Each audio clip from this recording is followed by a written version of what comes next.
안녕하세요. 저는 이수키라고 합니다. 정말 어처구니 없던 제 이야기 좀 들어주세요. 저는 올해로 60하고도 셋을 더 먹었습니다. 꾸준 일마다 않고 평생을 시장 바닥에서 굴러 억척같이 돈을 모았어요. 남편 일찍 여의고 피부치라고는 딱 하나 있는 아들, 정필이 하나만 보고 살았습니다. 그 아들놈 장가가는 날이었으니 제 평생 이보다 더 행복한 날이 또 있었을까 싶네요. 화려한 조명이 폭포수처럼 쏟아지는 예식장은 그야말로 별천지였습니다. 하객들 옷차림부터가 번쩍번쩍한 것이 저 같은 시장 사람은 괜히 기가 죽을 정도였어요. 하지만 떡 벌어진 어깨에 멋지게 턱시도를 차려입은 아들놈 얼굴을 보니 그런 생각은 눈 녹듯 사라졌습니다. 저놈이 내 아들이다. 내가 저놈을 낳고 길렀다. 어깨가 절로 으쓱해지고 입가에선 웃음이 떠나질 않았지요. 아이고 사부인. 정필이가 아주 늠름하고 멋지네요. 우리 세라가 신랑 하나는 정말 잘 얻었어요. 새하얀 드레스를 입은 며느리 세라의 친정어머니가 제 손을 맞잡으며 호호 웃었습니다. 그 말에 저는 손사래를 치면서도 광대가 귀에 걸리는 걸 숨길 수가 없었어요. 무슨 말씀을요, 사부인. 오히려 복덩이는 우리 세라지요. 저렇게 착하고 예쁜 애가 우리 집 며느리가 된다니 저는 아직도 꿈만 같습니다. 부족한 정필이 잘 좀 부탁드립니다. 제 말은 한치의 거짓도 없는 진심이었습니다. 며느리 세라는 누가 봐도 탐낼 만한 아이였어요. 이름만 대면 다 아는 중견기업 사장님의 외동딸인데도 어찌나 겸손하고 싹싹한지 처음 정필이 손잡고 인사 왔을 때부터 제 마음에 쏙 들었어요. 애교 넘치는 목소리로 어머님, 어머님 하며 따르는데 딸 없는 서름이 다 씻겨 내려가는 기분이었어요. 신부 대기실에 앉아있는 세라의 모습은 그야말로 그림 같았습니다. 뽀얀 얼굴에 수줍게 미소 짓는 모습이 꼭 천사 같았지요. 제가 다가가자 세라는 벌떡 일어나 제 손을 잡았습니다. 어머님, 저 떨려요. 떨리긴 뭐가 떨려. 세상에서 제일 예쁜 신부인데. 우리 아들한테 시집와줘서 정말 고맙다, 아가. 제 말에 세라의 눈가가 촉촉해졌습니다. 그 모습을 보니 저도 괜히 코끝이 찡해졌어요. 이 아이라면, 이 착한 아이라면 내 아들 정필이 평생 행복하게 해줄 수 있겠구나. 저 부잣집에서 귀하게 자란 아이가 뭐가 부족해서 나 같은 시어미한테까지 저리 깍듯할까 싶어 더 마음이 갔습니다. 결혼식 내내 저는 구름 위를 둥둥 떠다니는 기분이었어요. 주례사 선생님의 좋은 말씀도 하객들의 박수 소리도 아득하게 들려왔습니다. 그저 세상에서 가장 멋진 신랑이 된 아들과 눈부시게 아름다운 며느리의 모습만 눈에 들어왔지요.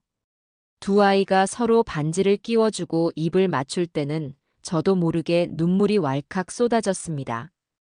남편 없이 홀로 아들을 키우며 겪었던 온갖 서름과 고생이 주마등처럼 스쳐 지나가며 이제야 모든 것을 보상받는 기분이었어요. 식이 끝나고 뷔페에서 하객들에게 인사를 돌리는데 만나는 사람마다 어쩜 그리 아들 칭찬을 하는지 모르겠습니다. 수키 씨, 아들 정말 잘 키웠네. 인물도 훤하고 능력도 좋고. 거기다 저런 예쁜 며느리까지 얻었으니 이제 발 뻗고 자도 되겠어. 정필이가 어릴 때부터 똑똑하더니 역시 크게 될 놈이었어. 사업도 그렇게 잘한다며? 저는 입이 귀에 걸려서는 아닙니다. 다 좋게 봐주셔서 그렇지요 하면서도 속으로는 덩실덩실 춤을 추었습니다. 맞아요. 우리 정필이는 어릴 때부터 남달랐습니다. 머리도 좋고 배짱도 두둑했지요. 대학 졸업하고 얼마 안 돼서 자기 사업을 시작했는데 하는 일마다 어쩜 그리 술술 풀리는지. 비록 저는 시장에서 생선이나 팔았지만 아들 덕에 주변 사람들로부터 부러움을 한 몸에 받으며 살았습니다. 그게 제 유일한 자랑이자 자부심이었어요. 그렇게 꿈같던 결혼식이 끝나고 아들 내외는 지중해 어디로 신혼여행을 떠났습니다. 일주일 뒤 새까맣게 그을린 얼굴로 두 아이가 돌아왔지요. 제 손에는 명품 가방을, 양손에는 각종 선물 꾸러미를 들고서 말입니다. 어머니, 다녀왔습니다. 이거 어머니 선물이에요. 제일 좋은 걸로 골랐어요. 세라가 싹싹하게 웃으며 제게 가방을 안겨주었습니다. 저는 그런 거 필요 없다고, 너희들 먹고 싶은 거나 사 먹지 뭘 이런 걸 사왔냐고 타박하면서도 입은 함지박만하게 벌어졌어요. 아들놈은 제 어깨를 주무르며 너스레를 떨었습니다. 어머니, 이제 이런 건 마음껏 받으셔도 돼요. 제가 앞으로는 어머니 손에 물 한 방울 안 묻히고 호강시켜 드릴 테니까요. 됐다 이놈아. 니들 둘이 행복하게 잘 살면 그게 나한테는 최고의 호강이다. 그날 저녁 저는 오랜만에 실력 발휘를 해서 아들 내외를 위해 진수성찬을 차렸습니다. 셋이서 식탁에 둘러앉아 신혼여행에서 있었던 재미난 이야기들을 들으며 한참을 웃고 떠들었지요. 분위기가 한창 무르익었을 때 정필이가 갑자기 사뭇 진지한 표정으로 헛기침을 했습니다. 어머니, 드릴 말씀이 있습니다. 갑자기 분위기를 잡는 아들의 모습에 저도 덩달아 긴장했습니다.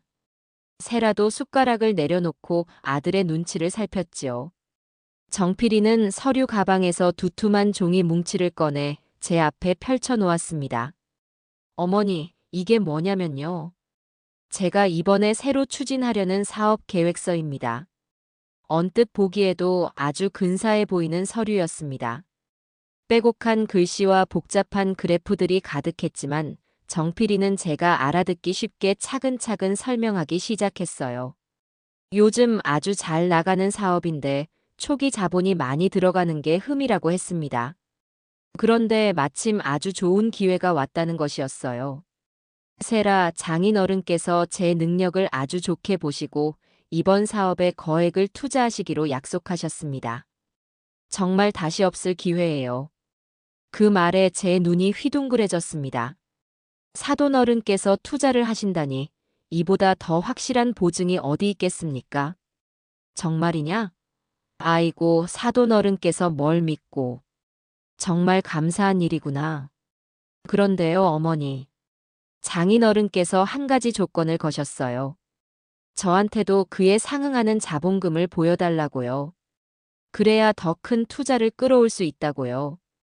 정필이는 잠시 말을 끊고 제 눈치를 살폈습니다.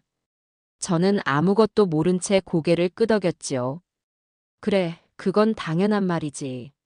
세상에 공짜가 어디 있겠니? 그래서 자본금은 얼마나 필요한데? 제 물음에 정필이는 잠시 머뭇거리다가 옆에 앉은 세라의 손을 꾹 잡았습니다. 세라는 그런 정필이를 보며 괜찮다는 듯 살짝 미소를 지어 보였어요. 그 모습을 보니 어찌나 부부 사이가 좋아 보이는지 제 마음이 다 든든했습니다. 어머니, 그래서 말인데요. 딱 한 번만 어머니께서 저를 도와주셨으면 합니다. 내가 뭘 도우면 되는데? 말만 해. 이 어미가 할 수 있는 거라면 뭐든지 해줘야지. 저는 추호의 의심도 없이 대답했습니다. 제 대답을 기다렸다는 듯 정필이가 조심스럽게 입을 열었습니다. 어머니가 사시는 이 집을 담보로 대출을 받으면 장인어른께서 약속하신 투자금의 2배를 더 받을 수 있습니다. 그렇게만 되면 이 사업 무조건 성공합니다. 제가 약속할게요. 대출금은 3달 안에 무조건 다 갚고 이 집 다시 어머니 명의로 돌려놓겠습니다. 그리고 이 다음에 10배, 20배로 불려서 어머니 강남에 으리으리한 빌딩 한 채 사드릴게요. 아들의 말이 끝나자 옆에 있던 세라가 거들었습니다. 어머님, 걱정 마세요. 저희 아빠가 정필 씨 사업 능력 하나는 확실하다고 인정하셨어요. 이번 일만 잘 풀리면 저희 정말 다 같이 부자로 살 수 있어요. 저도 제 이름으로 된 적금 전부 깨서 보탤 생각이에요. 저는 두 아이의 얼굴을 번갈아 쳐다보았습니다. 아들의 눈에는 성공에 대한 확신과 야망이 이글거렸고 며느리의 얼굴에는 남편에 대한 굳건한 믿음이 어려 있었어요. 그 순간 제 머릿속에는 오만 가지 행복한 상상이 스쳐 지나갔습니다. 남부럽지 않게 성공한 아들, 그런 아들 옆에서 훌륭하게 내조하는 며느리, 그리고 그 덕에 평생 고생만 하던 제가 호의호식하며 사는 모습까지. 이 집, 이까짓 집이 문제겠습니까? 평생을 바쳐 아들 하나만 보고 살아온 저였습니다. 아들이 성공해서 훨훨 날아오를 수만 있다면 이 집이 아니라 내 목숨이라도 내어줄 수 있었어요. 알았다. 그렇게 하자. 네가 그렇게까지 확신하는데 이 어미가 어떻게 안 믿겠니? 필요한 서류 있으면 다 가져오너라. 제 허락이 떨어지자 정필이와 세라는 자리에서 벌떡 일어나 제게 큰절을 했습니다. 어머니 정말 감사합니다.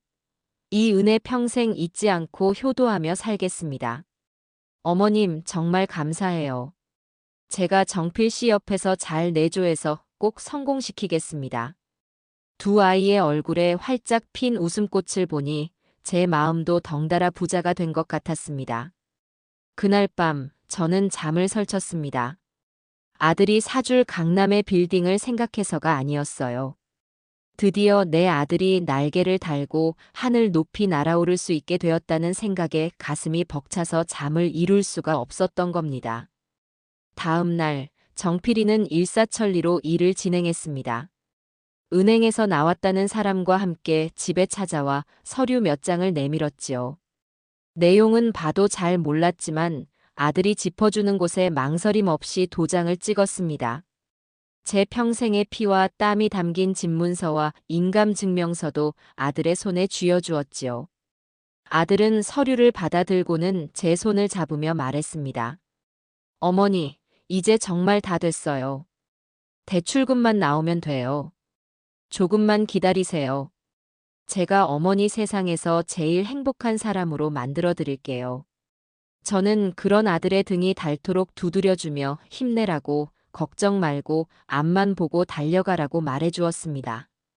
그로부터 며칠 뒤 은행에서 대출금이 나왔다는 연락을 받았습니다. 아들은 이제 정말 사업을 시작할 수 있게 되었다며 뛸 듯이 기뻐했지요. 저 역시 제 일처럼 기뻤습니다. 이제 모든 것이 순조롭게 풀릴 일만 남았다고 생각했어요. 하지만 그게 마지막이었습니다. 그날 이후로 아들과 연락이 닿지 않았습니다. 처음에는 바빠서 그런가 보다 사업하는 사람이 얼마나 정신이 없겠나 하고 대수롭지 않게 넘겼어요. 하지만 하루가 지나고 이틀이 지나고 일주일이 지나도 아들 내외에게서는 전화 한 통, 문자 한 통 오지 않았습니다. 불안한 마음에 사돈댁에 전화를 걸어볼까도 생각했지만 괜히 유난 떤다고 할까봐 차마 그럴 수는 없었지요. 그렇게 피가 마르는 열흘이 지났을 무렵 대문 앞에 낯선 남자 두 명이 찾아왔습니다. 그들은 법원에서 나왔다고 자신들을 소개하며 제게 빨간 글씨가 섬뜩하게 박힌 종이 한 장을 내밀었습니다. 부동산 강제 경매 개시 결정. 저는 제 눈을 의심했습니다. 이게 무슨 소리냐고 뭔가 단단히 잘못된 거라고 소리쳤습니다. 하지만 그들은 차가운 목소리로 말할 뿐이었어요. 이 집, 대출금 연체가 시작돼서 경매 절차에 들어갑니다. 기한 내에 집을 비워주셔야 합니다. 연체라니요. 대출금이 나온 지 이제 겨우 열흘 남짓 지났을 뿐인데 연체라니 당치도 않은 소리였습니다. 저는 미친 사람처럼 아들에게 전화를 걸었습니다. 하지만 들려오는 것은 고객님의 전화기가 꺼져 있어 하는 차가운 기계음 뿐이었습니다. 며느리 세라의 번호도 마찬가지였어요. 그제야 제 머릿속에 모든 퍼즐 조각이 맞춰지기 시작했습니다. 처음부터 계획된 것이었습니다. 사돈댁의 투자도 며느리의 달콤한 말도 아들의 눈물 어린 호소도 전부 다 저를 속이기 위한 치밀한 연극이었던 겁니다. 제 평생을 바쳐 이룬 이 집을 제 전 재산을 통째로 삼키기 위한 아주 지독하고 악랄한 계획이었어요. 저는 그 자리에 주저앉아 목 놓아 울었습니다. 아들의 이름을 부르고 또 불렀지만 대답은 없었습니다. 하늘이 무너지고 땅이 꺼지는 기분이었습니다. 믿었던 아들에게, 제 목숨보다 더 사랑했던 아들에게 발등을 찍히다 못해 심장을 통째로 도려내진 기분이었습니다. 결국 저는 평생을 바쳐 마련한 집에서 맨몸으로 쫓겨나고 말았어요. 손에 쥔 것이라고는 갈아입을 옷 몇 벌이 든 작은 보따리 하나가 전부였지요. 어디로 가야 할지, 무엇을 해야 할지 아무런 생각도 나지 않았습니다. 그저 발길 닿는 대로 정처 없이 걷고 또 걸었어요. 익숙했던 동네 골목을 벗어나 화려한 도시의 불빛 속을 헤매는 동안 제 모습이 얼마나 처량한지 돌아볼 경황조차 없었습니다. 해가 완전히 지고 찬 바람이 옷깃을 파고들 때쯤 제 지친 발걸음이 멈춘 곳은 수많은 사람들이 오가는 서울역이었습니다. 저처럼 세상에서 밀려난 사람들이 마지막으로 찾아오는 곳이라는 말을 어디선가 들은 기억이 났거든요. 그들 틈에 끼어 하룻밤 신세를 지기로 마음먹었지요.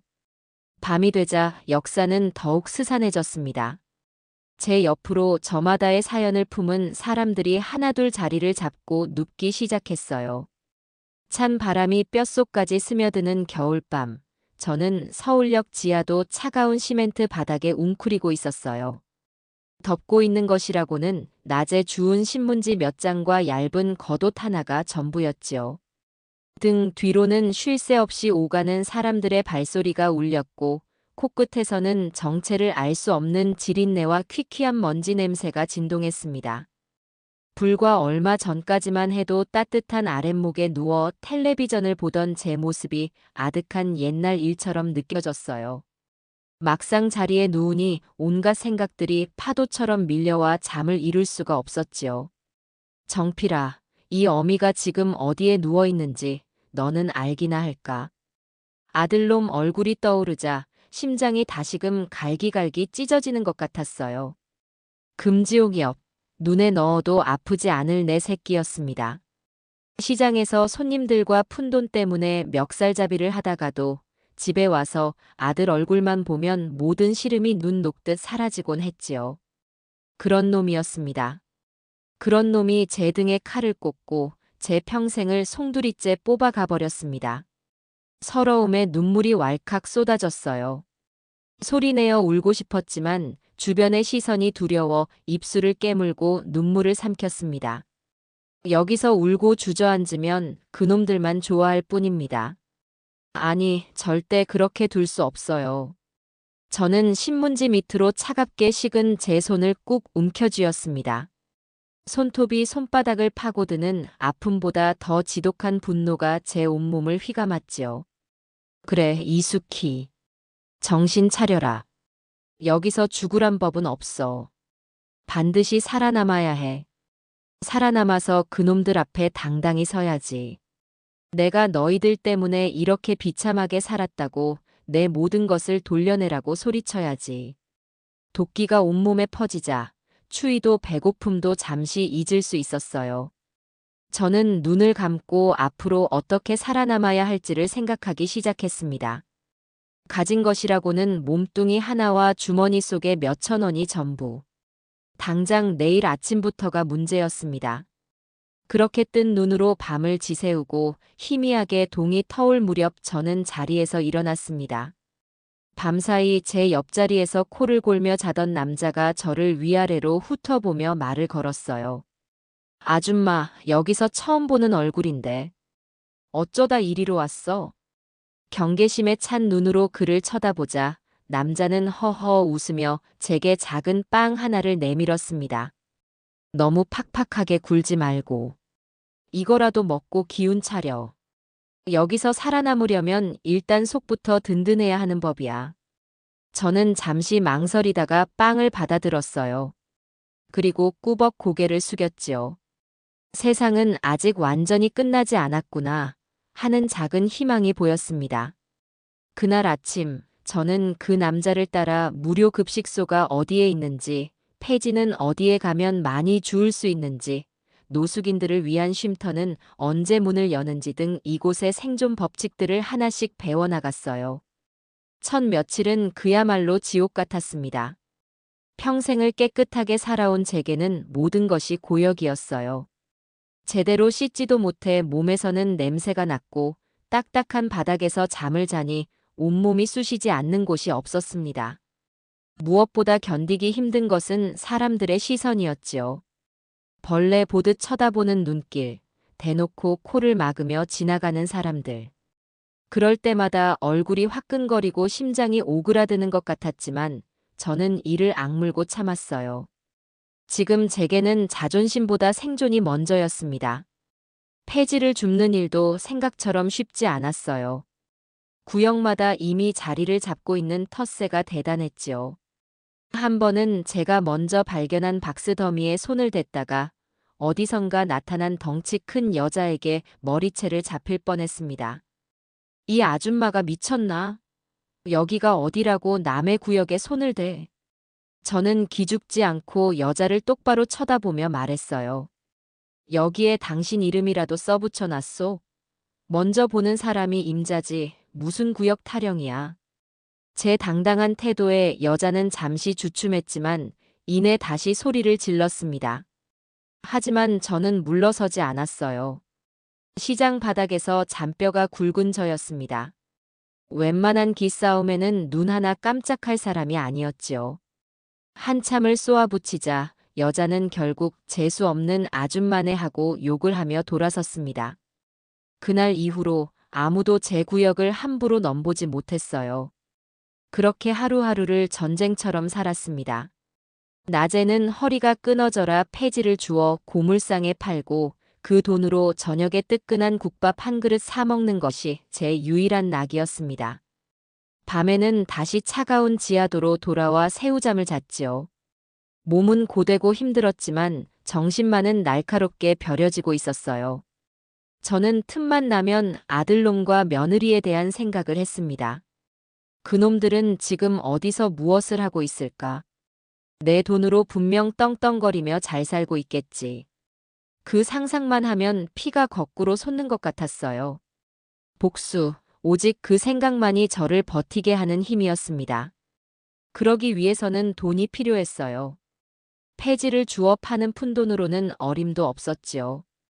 저는 더 큰 돈을 벌 방법을 생각하기 시작했습니다.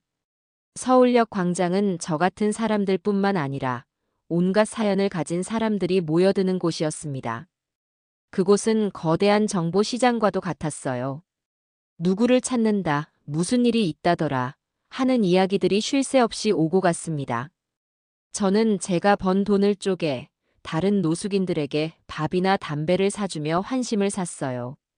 처음에는 경계하던 사람들도 제가 아무런 대가 없이 베풀자 조금씩 마음을 열기 시작했지요. 저는 그들과 이야기를 나누며 정보를 모았습니다. 특히 사람 찾는 일에 대해서는 귀를 쫑긋 세우고 들었어요. 언젠가 내 아들놈을 찾을 때 반드시 필요할 기술이라고 생각했습니다. 그렇게 몇 달이 흐르자 저는 서울역 바닥에서 꽤나 이름이 알려진 정보통이 되었어요. 숙희 아줌마한테 물어보면 웬만한 건 다 나온다는 소문이 돌기 시작했지요. 그러자 제게 일을 부탁하는 사람들이 생겨났습니다. 집 나간 자식을 찾아달라는 사람, 돈 떼먹고 도망간 사람을 찾아달라는 사람 등 사연도 각양각색이었습니다. 저는 제가 가진 정보망을 총동원해 그들을 도왔고 그 대가로 쏠쏠한 수고비를 받았지요. 물론 위험한 일도 있었어요. 조폭 비슷한 사람들에게 쫓기는 사람을 숨겨주었다가 험상궂은 남자들에게 둘러싸여 협박을 당하기도 했습니다. 하지만 저는 눈 하나 깜짝하지 않았어요. 이미 인생의 밑바닥까지 떨어져 본 저에게 그깟 협박은 우습게만 들렸습니다. 내가 누군지 알고 까불어? 나 가진 거라곤 이 목숨 하나밖에 없는 사람이야. 여기서 더 잃을 것도 없다고. 그러니까 좋게 말할 때 돌아가. 제 서슬 퍼런 기세에 오히려 그들이 겁을 먹고 물러났습니다. 그 일을 겪고 나니 제 안에도 몰랐던 대담함이 있다는 것을 깨닫게 되었어요. 저는 더 이상 과거의 연약한 이숙희가 아니었습니다. 5년간의 길거리 생활은 저를 강하게, 아주 강하게 단련시켰지요. 그렇게 계절이 5번 바뀌었어요. 제 얼굴에는 깊은 주름이 자리 잡았고 손은 거칠게 갈라졌지만 눈빛만은 형형하게 살아 있었습니다. 저는 폐지를 주워 모은 돈과 정보상 노릇을 해서 번 돈을 차곡차곡 모았어요. 꽤 큰 돈이 모였지만 저는 허투루 쓰지 않았습니다.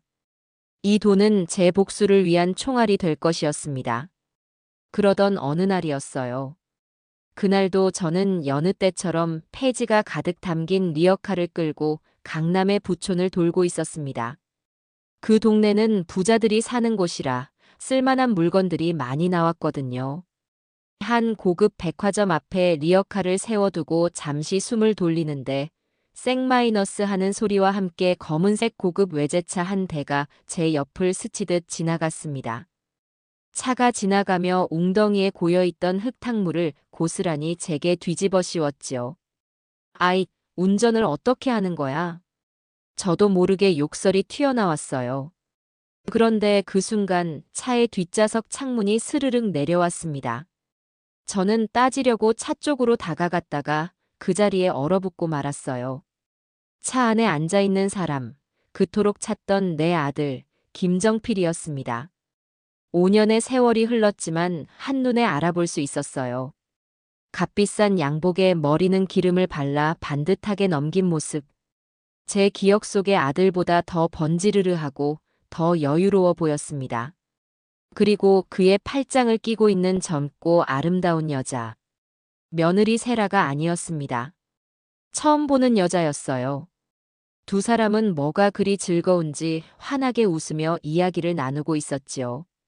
그 순간 제 머릿속에 무언가가 뚝 하고 끊어지는 것 같았습니다. 나는 이 차가운 길바닥에서 5년을 버텼는데 저놈은 내 돈으로 저렇게 행복하게 살고 있었구나. 분노가 치밀어 올라 숨을 쉴 수가 없었어요. 당장이라도 달려가 저 차 문을 부수고 아들놈의 멱살을 잡고 싶었습니다. 하지만 저는 움직일 수 없었어요. 흙탕물을 뒤집어 쓴 제 초라한 행색과 저 화려한 세상 속의 아들.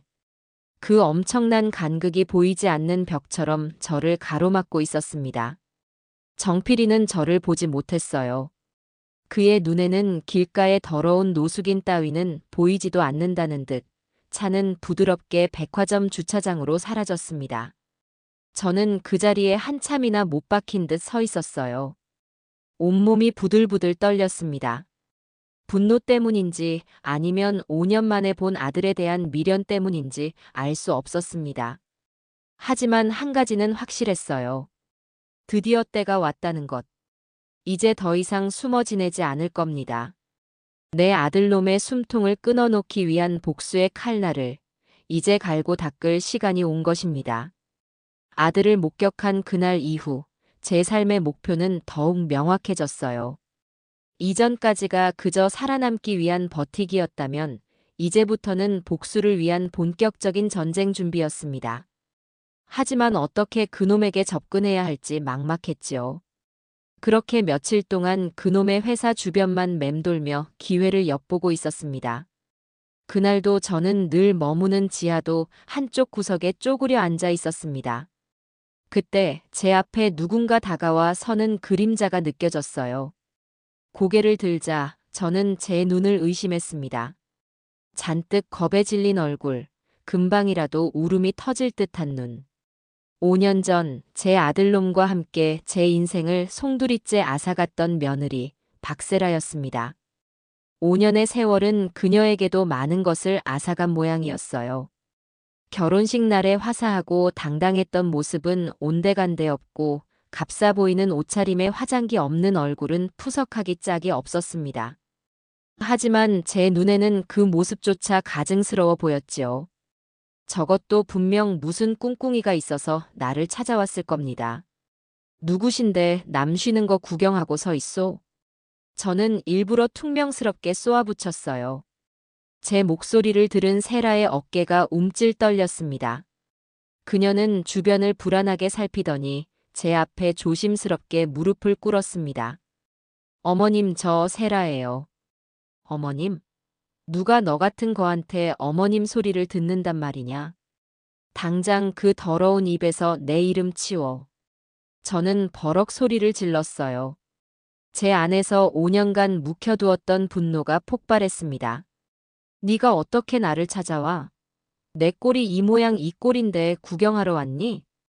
아니면 아직도 빼앗아갈 게 더 남아서 왔어?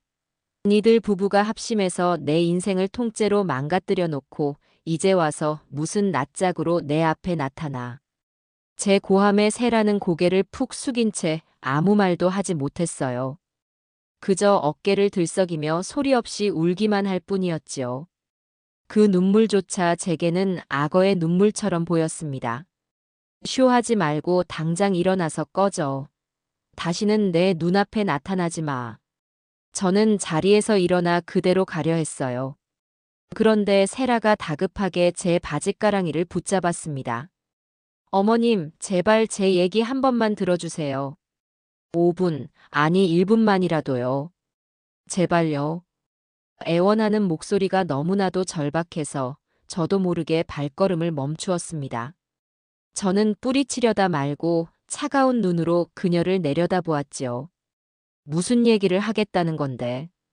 네가 내 아들놈 꼬드겨서 이 꼴로 만든 거 내가 모를 줄 알아? 너희 친정 믿고 우리 정필이 앞세워서 사기친 거잖아. 제 말에 세라가 피식하고 허탈한 웃음을 터뜨렸어요. 그러더니 고개를 들어 눈물로 얼룩진 얼굴로 저를 똑바로 쳐다보았습니다. 꼬드기다니요. 어머님, 저도 똑같이 당했어요. 아니, 어머님보다 더하면 더했지, 덜하지는 않아요. 뭐? 저희 아버지 회사, 정필 씨 손에 넘어간 지 오래예요. 아버지는 충격으로 쓰러지셔서 지금 병원에 누워 계세요. 그리고 저는 5년 동안 이름만 사모님인 감옥 같은 삶을 살았어요. 세라의 입에서 나온 말은 충격적이었습니다. 저는 믿을 수가 없어서 그녀를 쏘아보았지요. 거짓말하지 마. 내가 봤어. 얼마 전에 정필이가 웬 젊은 여자랑 백화점 들어가는 거 내 두 눈으로 똑똑히 봤다고. 네, 맞아요. 그 사람이 지금 정필 씨가 만나고 있는 여자예요. 국내 굴지의 재벌 그룹 막내딸이죠. 저랑은 이혼 서류에 도장만 안 찍었을 뿐 이미 끝난 사이예요. 그 사람은 저를 자기 곁에 둔 이유가 저희 아버지 회사를 완벽하게 집어삼키고 또 다른 사기를 치는 동안 방패막이로 쓰기 위해서였어요. 세라는 떨리는 손으로 자신의 가방을 열어 낡은 통장 몇 개와 서류 뭉치를 꺼내 제게 보여주었습니다. 통장의 잔고는 처참할 정도였고 서류들은 그녀의 아버지가 회사 경영권을 정필에게 넘긴다는 내용의 위임장이었어요. 정필 씨는 저를 철저하게 감시했어요. 제 이름으로 된 모든 재산을 빼앗고 한 달에 겨우 몇십만 원의 생활비만 주면서 외출도 마음대로 못하게 했습니다. 제가 딴 마음을 품을까봐 저희 아버지가 입원한 병원에도 한 달에 한 번 감시를 붙여서 보내줬어요. 오늘이 바로 그날이에요. 감시하는 사람 눈을 겨우 피해서 어머님 찾아온 거예요. 지난 한 달 내내 수소문해서 겨우 여기 계신 걸 알았어요. 세라의 이야기는 너무나도 구체적이어서 거짓말이라고 치부하기 어려웠습니다. 저는 혼란스러웠어요. 그렇다면 이 아이도 나와 같은 피해자란 말인가? 왜 이제 와서 나를 찾아온 건데? 복수해야 하니까요. 어머님, 저 혼자서는 절대 그 사람을 이길 수 없어요. 하지만 어머님이라면 어머님과 함께라면 할 수 있을 것 같아요. 제발, 제발 저 좀 도와주세요. 어머님의 돈, 그리고 저희 아버지의 회사, 전부 다 되찾을 수 있어요. 제가 그 사람의 모든 비밀을 알고 있어요. 세라의 눈빛이 절박하게 빛났습니다. 그 눈빛에서 저는 5년 전에 순진한 며느리가 아닌 도끼를 품은 한 여자의 모습을 보았어요. 저와 같은 지옥을 겪고 저와 같은 복수를 꿈꾸는 동지를 만난 것입니다. 저는 한참 동안 말이 없었어요. 머릿속이 복잡하게 얽혔습니다. 이 아이의 말을 어디까지 믿어야 할까? 이것 또한 김정필이 파놓은 또 다른 함정은 아닐까? 하지만 제 바짓가랑이를 붙잡고 애원하는 세라의 모습에서 저는 과거의 제 모습을 보았습니다. 모든 것을 잃고 절망의 나락에 떨어졌던 그날의 저를요. 일어나. 제 말에 세라가 움찔하며 저를 쳐다보았어요. 자세한 이야기는 자리를 옮겨서 하자. 여기서 누가 들을지 몰라. 저는 세라를 일으켜 데리고 제가 비상금으로 얻어둔 허름한 여관방으로 향했습니다. 좁고 냄새나는 방이었지만 지금 우리에게는 세상에서 가장 안전한 장소였지요. 그곳에서 저는 세라가 겪었던 지난 5년간의 지옥 같은 시간들에 대해 모두 듣게 되었습니다. 그리고 김정필이라는 공동의 적을 무너뜨리기 위한 피눈물 나는 복수의 계획을 세우기 시작했어요. 우리는 더 이상 힘없는 피해자가 아니었습니다. 서로의 칼이 되어주기로 맹세한 위험한 동맹이 시작된 것입니다. 여관방의 낡은 백열등 아래 저와 세라는 밤이 깊어가는 줄도 모르고 머리를 맞대었어요. 세라가 풀어놓는 이야기들은 제가 상상했던 것 이상으로 추악하고 교활했습니다. 김정필은 처음부터 저와 세라의 집안, 양쪽 모두를 집어삼킬 계획을 세웠던 겁니다. 세라의 아버지가 운영하던 회사는 알짜배기 중소기업이었고 정필은 제 돈을 종잣돈 삼아 그 회사를 야금야금 먹어치운 것이었어요. 정필 씨는 겉으로는 유능한 사업가 행세를 하지만 실상은 사채와 불법적인 투자로 회사를 운영하고 있어요. 그걸 감추기 위해 여러 개의 유령 회사를 만들고 복잡한 자금 세탁을 하고 있고요. 그 모든 증거가 별장에 있는 비밀 금고 안에 들어 있어요. 세라는 떨리는 목소리로 결정적인 정보를 털어놓았습니다. 별장? 별장은 또 언제 샀단 말이냐? 어머님 집을 팔고 저희 아버지 회사 자금을 빼돌려서 경기도 외곽에 호화로운 별장을 지었어요. 그곳이 그 사람의 진짜 아지트예요. 중요한 계약이나 은밀한 거래는 전부 거기서 이루어져요. 이야기를 들을수록 기가 막혔습니다. 제 아들이라고 믿었던 그놈은 제가 알던 사람이 아니었어요. 그는 피도 눈물도 없는 괴물이 되어 있었습니다. 그 금고 열 수 있겠니? 제 물음에 세라는 고개를 저었어요. 금고는 정필 씨의 지문과 홍채로만 열 수 있어요. 제가 어떻게 할 수 있는 게 아니에요. 그리고 별장은 24시간 경비원들이 지키고 있어서 들어가는 것조차 쉽지 않아요. 상황은 절망적이었습니다. 가장 중요한 증거가 눈앞에 있는데 손을 댈 방법이 없는 셈이었지요. 저는 잠시 생각에 잠겼다가 입을 열었어요.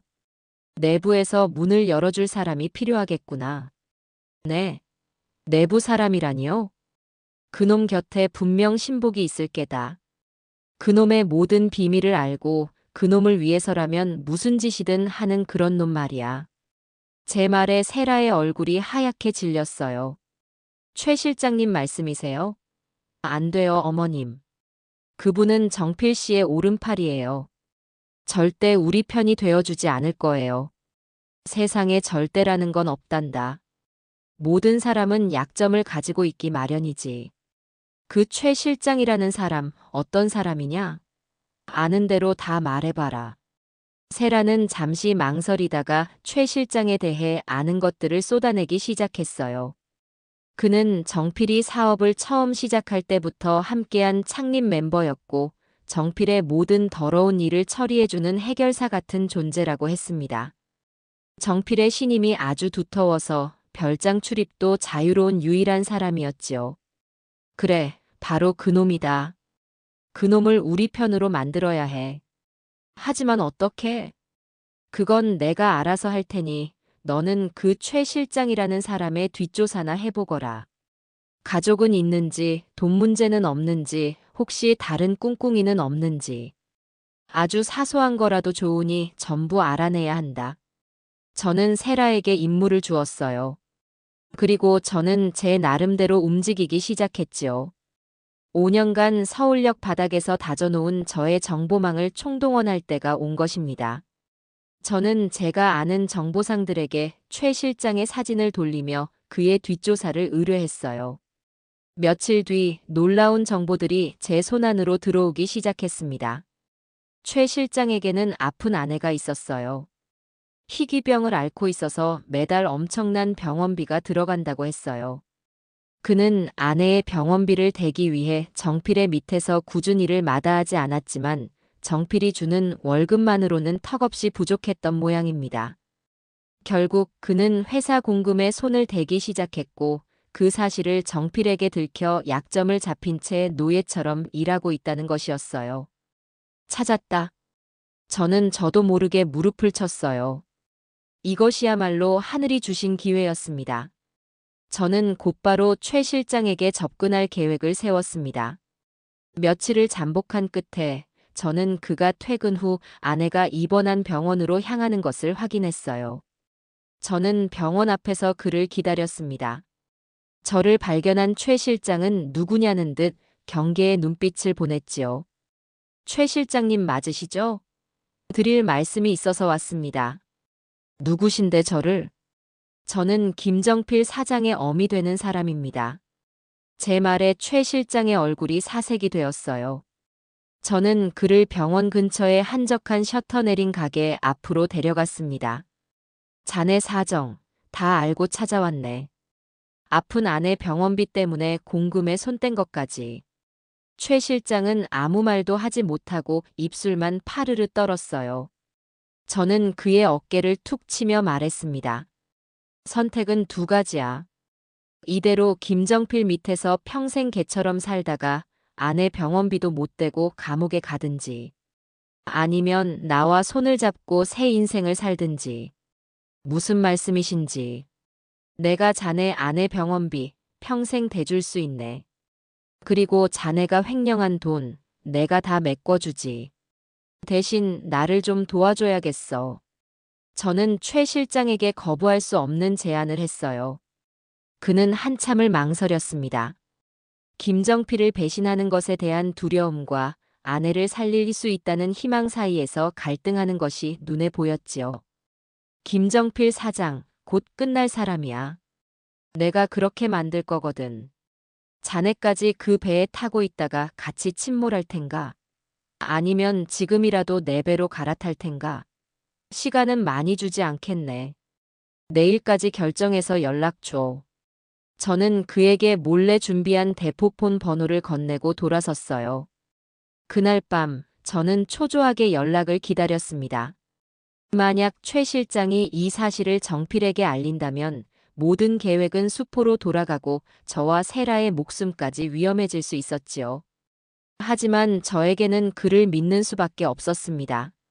아내를 살리고 싶은 남편의 절박함을 믿는 수밖에요. 다음 날 저녁 드디어 전화가 걸려왔어요. 최 실장이었습니다. 그는 떨리는 목소리로 말했지요. 어떻게 하면 되겠습니까? 그 한마디에 저는 복수의 문이 활짝 열렸음을 직감했어요. 우리는 그렇게 가장 강력한 내부 조력자를 얻게 되었습니다. 이제 남은 것은 저 괴물 같은 아들놈을 완벽하게 무너뜨릴 덫을 놓는 일이었습니다. 최 실장이라는 천군만마를 우리 편으로 만들었지만 막상 이 거대한 힘을 어디서부터 어떻게 움직여야 할지 막막하기만 했어요. 우리 셋은 불도 제대로 들어오지 않는 허름한 여관방에 모여 앉아 며칠 밤낮으로 머리를 맞대고 있었습니다. 방 안에는 먹다 남은 컵라면 냄새와 우리들의 깊은 한숨이 가득 차 있었지요. 사장님은 보통 내기가 아니에요. 의심이 워낙 많아서 조금이라도 이상한 낌새가 보이면 바로 꼬리를 자르고 잠적할 사람이라고요. 최 실장이 지친 목소리로 말했어요. 그 말에 이제는 내 편이라고 생각하니 든든하면서도 한편으로는 저런 괴물을 내 배 앞아 낳았다는 사실에 기가 막혔습니다. 세라는 불안한 듯 손톱을 깨물며 말했지요. 그럼 별장에 있는 금고는 어떻게 열어요? 최 실장님도 마음대로 열 수는 없는 거잖아요. 맞아요. 금고는 오직 사장님 본인의 지문과 홍채로만 열려요. 결국 그 사람 스스로 금고를 열게 만들어야 한다는 뜻입니다. 누군가에게 그 안의 내용물을 자랑하고 싶어서 입이 근질거리게 만들어야 해요. 결론은 하나였어요. 내 아들놈 김정필의 오만함을 이용해야 한다는 것. 그 녀석은 성공에 취해 있었고 자기 능력을 과시하고 싶어 안달이 난 상태였거든요. 저는 무릎을 탁 쳤습니다. 그래. 그놈이 절대 무시할 수 없는 사람이 나타나면 돼. 돈에는 초연한 척, 사람의 됨됨이만 보는 척하는 아주 대단한 거물. 그런 사람이 나타나서 관심을 보이는 척하면 그놈은 분명 자기 쓸개까지 다 빼서 보여주려고 할 게야. 문제는 그런 엄청난 연기를 해낼 배우를 어디서 구하느냐는 것이었지요. 처음에는 시장에서 알고 지내던 사람 중에 입담 좋은 사람을 떠올려 봤어요. 그래서 찾아가서 부탁까지 해봤는데 막상 상황을 설명하니 얼굴이 하얘져서는 손사래를 치며 도망가 버리더라고요. 괜히 엮였다가 큰일 치른다면서요. 그 일로 며칠 동안은 정말 눈앞이 캄캄했습니다. 이대로 모든 게 끝나나 싶었지요. 그렇게 희망을 거의 포기하고 서울역 근처를 정처 없이 걷고 있을 때였어요. 제 눈에 익숙한 뒷모습 하나가 들어왔습니다. 벤치에 앉아 비둘기에게 과자 부스러기를 던져주고 있는 박영감님이었어요. 젊었을 적에 연극 배우를 꿈꿨다는, 지금은 비록 남루한 행색이지만 그 눈빛만은 늘 형형하게 살아있던 분. 바로 저 사람이다. 심장이 다시 뛰기 시작했어요. 저는 당장 달려가 영감님 옆에 앉았습니다. 그리고는 두서없이 제 사연을 전부 털어놓았어요. 제 이야기를 다 들은 영감님은 한참 동안 말이 없다가 씁쓸하게 웃으셨지요. 허허, 수키 씨. 나라고 뭐 다른 줄 아나. 나도 젊었을 때 자네 아들놈 같은 인간한테 평생 일군 공장을 통째로 사기당하고 이 꼴이 되었네. 사람 속이는 짓이라면 아주 이가 갈리는 사람이야, 내가. 오히려 다행이었어요. 같은 아픔을 가진 사람이니 제 마음을 더 잘 알아줄 테니까요. 영감님, 그래서 부탁드리는 거예요. 이건 더러운 사기가 아니에요. 영감님 인생을 망가뜨린 그놈, 그리고 제 인생을 훔쳐간 제 아들놈 같은 악마들을 심판하는 성스러운 연극이라고요. 영감님의 그 한을 이번 무대에서 시원하게 한번 풀어보시는 건 어떠세요? 제 눈물 어린 호소에 영감님의 어깨가 가늘게 떨렸습니다. 저는 영감님의 거칠고 주름진 손을 꾹 잡았어요. 제가 약속할게요. 이 일이 끝나면 다시는 길바닥에서 밤을 보내지 않으셔도 되게 해드릴게요.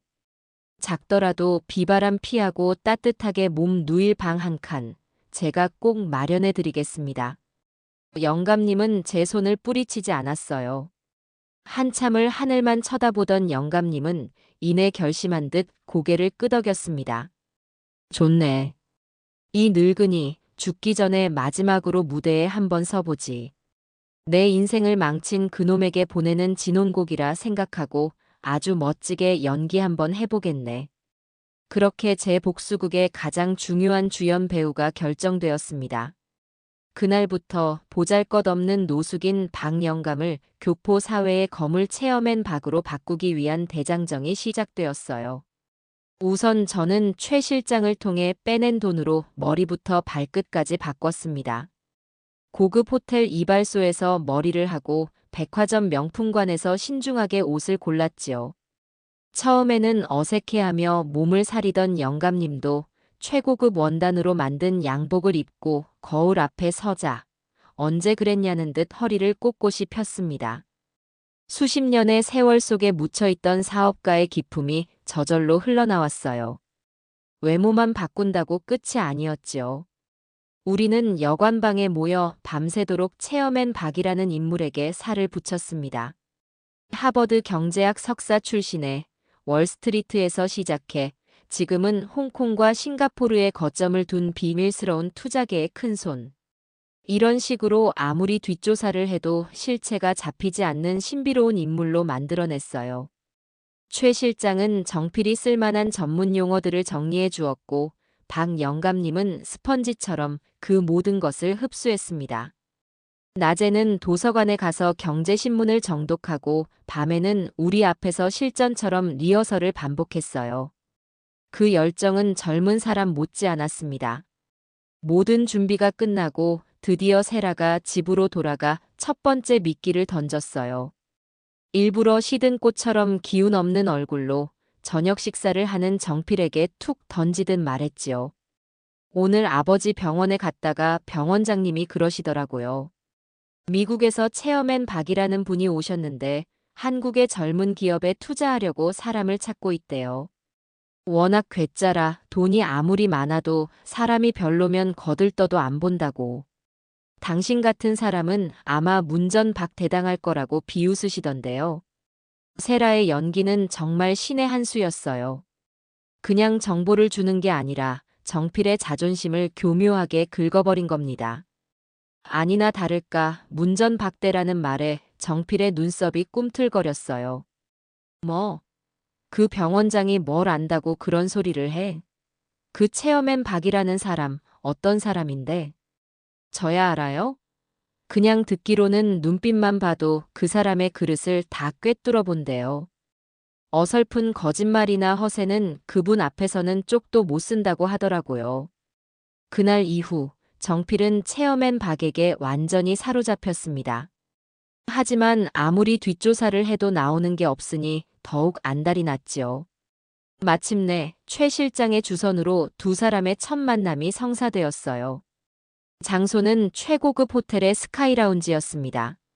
저는 주방 보조로 위장해 그들을 지켜보았어요. 먼저 와서 기다리던 정필 앞에 박 영감님은 일부러 약속 시간보다 20분이나 늦게 나타났습니다. 그리고는 사과 한마디 없이 거만한 자세로 정필을 위아래로 훑어보았지요. 젊은 친구가 관상은 나쁘지 않은데 눈에 탐욕이 너무 많아. 그런 눈으로는 큰 돈을 담을 수 없는 법이지. 시작부터 아주 강력한 한방이었어요. 정필은 얼굴이 벌개져서는 아무 말도 못했습니다. 박 영감님은 정필이 내미는 서류는 쳐다보지도 않고 전혀 다른 질문들을 던졌어요. 자네, 부모님은 살아계신가? 아내는 있고. 자네는 어떤 아들이고 어떤 남편이지? 정필은 당황했지만 이내 자신이 얼마나 효심 깊고 가정적인 사람인지 꾸며내기 시작했어요. 박 영감님은 코웃음을 치며 말을 잘랐습니다. 됐네. 그런 교과서 같은 대답은 듣고 싶지 않아. 나는 진짜를 원해. 자네가 지금의 부를 이루기까지 가장 결정적이었던 순간의 진짜 이야기를 해보게. 자네의 그 배짱과 수완, 그걸 한번 들어보고 싶군. 그 말에 정필은 기다렸다는 듯이 넘어오고 말았어요. 자신의 치부를 드러내는 것이 오히려 더 대단해 보일 거라 착각한 겁니다. 회장님께만 솔직히 말씀드리는 겁니다. 사실 저는 미천 하나 없이 시작했습니다. 그래서 머리를 좀 썼지요. 세상 물정 모르시는 순진한 저희 어머니와 돈은 많지만 사리 분별은 어두운 전처 집안을 동시에 공략했습니다. 한쪽에서는 눈물로 효심에 호소하고 다른 한쪽에서는 꿀바른 말로 사랑을 속삭였지요. 제 뛰어난 연기력과 치밀한 계획 하나로 두 집안의 재산을 아주 뿌리까지 뽑아내어 지금의 제국을 건설한 겁니다. 어떻습니까, 회장님? 이 정도 배짱과 수완이라면 회장님의 귀한 돈을 맡길 파트너로서 자격이 충분하지 않겠습니까? 저는 주방 한 구석에서 접시를 닦는 척하며 그 말을 듣고 있었어요. 온몸에 피가 거꾸로 솟는 것 같았지만 동시에 짜릿한 희열이 느껴졌습니다. 멍청한 놈.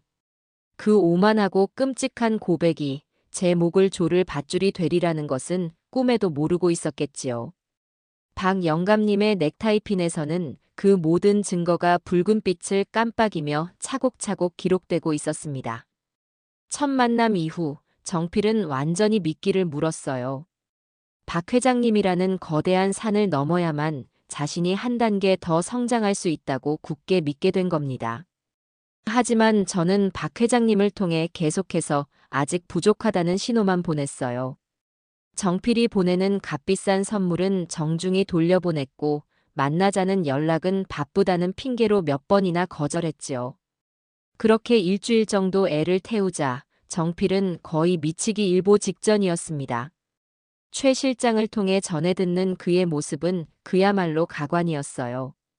직원들에게 괜한 짜증을 내고 밤에는 잠도 못 자고 서재를 서성인다고 했지요. 결국 제풀에 지친 정필이 최후의 카드를 꺼내 들었어요. 그는 최 실장을 통해 박 회장님께 아주 간곡한 메시지를 전했습니다. 회장님, 저를 아직도 믿지 못하시겠다면 이번 주말 저의 심장부로 회장님을 모시고 싶습니다. 그 누구에게도 공개한 적 없는 저의 비밀 별장입니다. 그곳에서 저의 모든 것을 보여드리겠습니다. 저의 과거와 현재, 그리고 회장님과 함께 만들어갈 미래까지 전부 다 말입니다. 드디어 올 것이 온 겁니다. 우리 모두는 여관방에 모여 조촐한 축배를 들었어요. 이제 저 교활한 짐승을 사냥할 모든 준비가 끝난 셈이었지요. 별장으로 가기로 한 날, 우리는 새벽부터 만나 마지막으로 작전을 점검했습니다. 세라가 몰래 찍어온 별장의 내부 구조도를 바닥에 펼쳐놓고 각자의 동선과 역할을 수십 번도 더 확인했어요. 최 실장, 정필이를 유인할 때 쓸 서버 문제는 시나리오를 몇 개 더 준비해둬. 혹시 정필이가 의심할 수도 있으니 둘러댈 핑계를 완벽하게 만들어야 해. 세라야, 금고 앞에 설 시간은 길어야 3분이다. 그 이상은 위험해. 장부 찾는 걸 최우선으로 하되 혹시 다른 서류 뭉치나 USB 같은 게 보이면 그것도 무조건 찍어야 한다. 박 영감님, 무슨 일이 있어도 절대 당황하시면 안 돼요. 영감님이 중심을 잡아주셔야 아이들이 흔들리지 않아요. 우리는 서로에게 필요한 암구호까지 정했어요. 날씨가 좋다는 건 계획대로 진행 중이라는 뜻, 안개가 꼈다는 건 문제가 생겼다는 신호였지요. 이렇게까지 해야 하나 싶었지만 상대는 보통 내기가 아니었기에 만반의 준비를 해야 했습니다. 약속 시간이 되자 박 회장님을 태운 정필의 차가 별장으로 들어갔어요. 저는 별장에서 조금 떨어진 숲길에 낡은 트럭을 세워두고 무전기 역할을 할 대포폰 너머의 상황에 모든 신경을 집중했습니다. 제 옆자리에는 세라가 하얗게 질린 얼굴로 앉아 있었지요. 저는 아무 말 없이 세라의 손을 꽉 잡아주었습니다.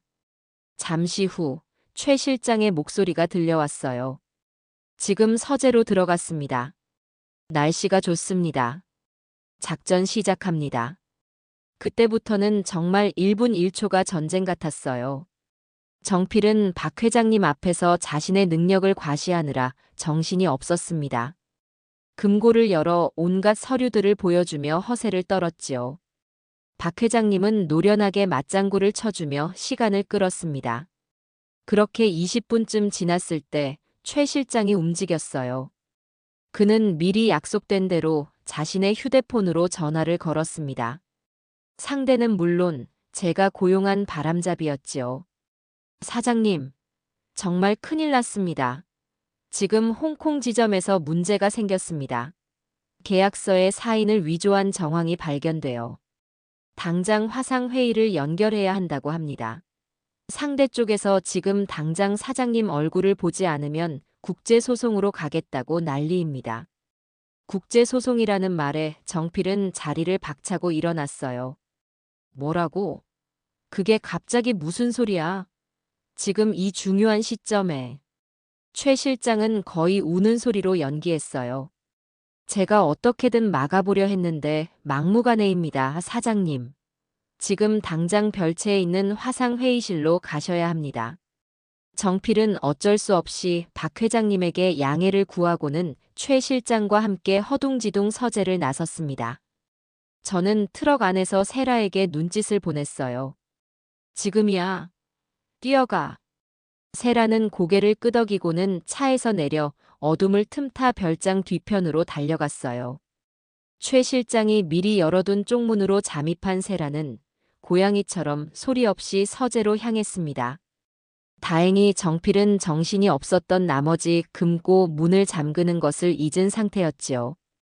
세라는 금고 문을 열고 그 안에서 산더미처럼 쌓여있는 서류들을 꺼내기 시작했어요. 하지만 너무 많아서 어느 것이 진짜 장부인지 찾기가 쉽지 않았습니다. 바로 그때 서재에 혼자 남아있던 박 회장님이 나지막이 말했어요. 아가씨, 서두르되 침착하게. 가장 깊숙한 곳, 가장 낡아 보이는 것을 찾아봐. 진짜 비밀은 원래 그런 곳에 숨어 있는 법이야. 박 회장님의 말에 정신을 차린 세라는 금고 바닥에 깔려있던 낡은 가죽 장부를 발견했어요. 장부를 펼치자 그 안에는 정필이 저지른 모든 범죄의 기록이 빽빽하게 적혀 있었습니다. 세라는 떨리는 손으로 카메라를 꺼내 장부의 모든 페이지를 미친 듯이 찍기 시작했어요. 그런데 예상치 못한 문제가 발생했습니다. 화상 회의실로 갔던 최 실장에게서 다급한 연락이 온 거예요. 어머님, 안개가 꼈습니다. 사장님이 갑자기 이상하다고 함정인 것 같다고 합니다. 지금 서재로 돌아가고 있습니다. 1분 안에 도착할 겁니다. 젠장. 그 교활한 놈이 예상보다 빨리 눈치를 챈 겁니다. 세라야. 박 영감님. 당장 빠져나와야 해. 정필이가 돌아오고 있어. 제 외침에 세라의 손이 더욱 빨라졌어요. 마지막 페이지를 찍고 카메라를 챙겨 막 서재를 빠져나오려는데 복도 저편에서 정필의 성난 발소리가 들려왔습니다. 이제 도망칠 곳이 없었어요. 박 회장님은 순간적인 기지를 발휘했어요. 아가씨, 저쪽 커튼 뒤로 숨어. 세라가 커튼 뒤로 몸을 숨기자마자 박 회장님은 들고 있던 위스키 잔을 벽난로 쪽으로 집어 던졌어요. 와장창 하는 파열음과 함께 비싼 양주가 카펫 위로 쏟아졌습니다. 바로 그 순간 정필이 씩씩거리며 서재로 뛰어들어왔어요. 회장님, 이게 다 무슨... 정필의 눈에 들어온 것은 깨진 유리 조각과 술에 취한 척 비틀거리는 박 회장님의 모습이었어요. 허허, 김 사장. 미안하게 됐네.